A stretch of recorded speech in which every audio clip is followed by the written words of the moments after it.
ہماری ویڈیوز دیکھنے کے لیے ہمارے چینل صراط جنت کو سبسکرائب کریں۔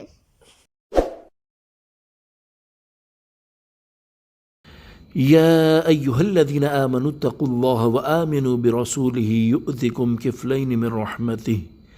رحمته ويجعل لكم نورا تمشون به ويغفر لكم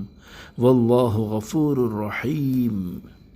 اے ایمان لانے والو، اللہ سے ڈرو اور اس کے رسول پر ایمان لاؤ تو وہ اپنی رحمت کے 2 حصے تمہیں عطا فرمائے گا، اور وہ تمہارے لیے ایک ایسا نور کر دے گا جس کے ذریعے تم چلو گے، اور وہ تمہیں بخش دے گا، اور اللہ بخشنے والا مہربان ہے۔ تفسیر صراط الجنان۔ اس آیت میں اللہ تعالیٰ نے اہل کتاب کو خطاب کرتے ہوئے فرمایا کہ اے حضرت موسیٰ اور حضرت عیسیٰ علیہ السلام پر ایمان لانے والوں، رسول کریم صلی اللہ تعالیٰ علیہ وآلہ وسلم کے معاملے میں اللہ تعالیٰ سے ڈرو، اور اس کے رسول محمد مصطفیٰ صلی اللہ تعالیٰ علیہ وآلہ وسلم پر ایمان لاؤ تو اللہ تعالیٰ تمہیں دگنا اجر دے گا، کیونکہ تم پہلی کتاب اور پہلے نبی پر بھی ایمان لائے، اور نبی اکرم صلی اللہ تعالیٰ علیہ وآلہ وسلم اور قرآن پاک پر بھی ایمان لائے، اور وہ قیامت کے دن تمہارے لیے پل صراط پر ایک ایسا نور کر دے گا جس کی روشنی کے ذریعے تم چلو گے، اور نبی کریم صلی اللہ تعالیٰ علیہ وآلہ وسلم پر ایمان لانے سے پہلے کہ تمہارے سب گناہ بخش دے گا، اور اللہ تعالیٰ بخشنے والا مہربان ہے۔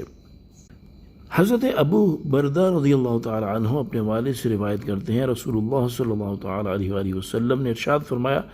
3 آدمیوں کے لیے دگنا اجر ہے۔ نمبر 1، اہل کتاب میں سے وہ شخص جو اپنے نبی پر ایمان لایا اور محمد مصطفیٰ صلی اللہ تعالیٰ علیہ وآلہ وسلم پر بھی ایمان لایا۔ نمبر 2، وہ غلام جو اللہ تعالیٰ کا حق بجا لائے اور اپنے مالکوں کے حقوق بھی پورے کرے۔ نمبر 3، وہ آدمی جس کے پاس لونڈی ہو تو وہ اس سے وطی کرے اور اسے تہذیب و تعلیم کے زیور سے خوب آراستہ کرے، پھر اسے آزاد کرنے کے بعد اس کے ساتھ نکاح کر لے تو اس کے لیے دگنا ثواب ہے۔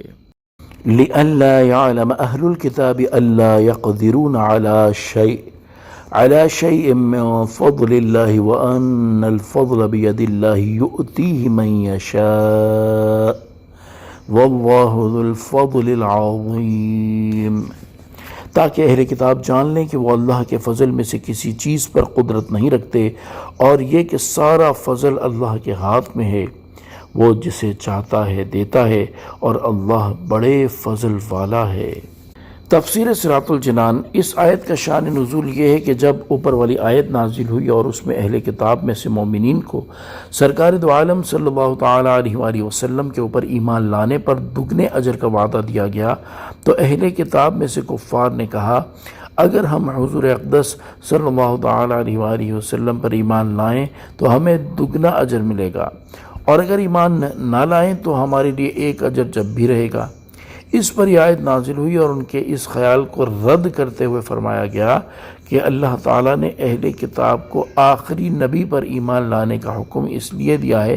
تاکہ اہل کتاب جان لیں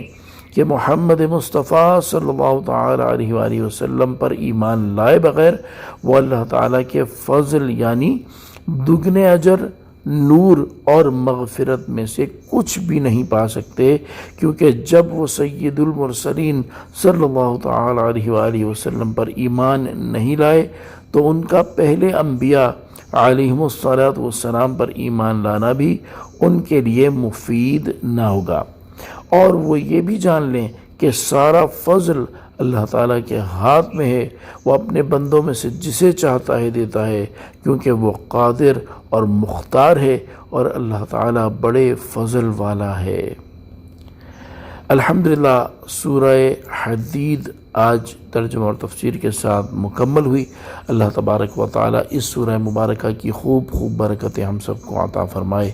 آمین بجاہ النبی الامین صلی اللہ تعالیٰ علیہ وآلہ وسلم۔ صلو علی الحبیب صلی اللہ تعالیٰ علی محمد صلی اللہ تعالیٰ علیہ وآلہ وسلم۔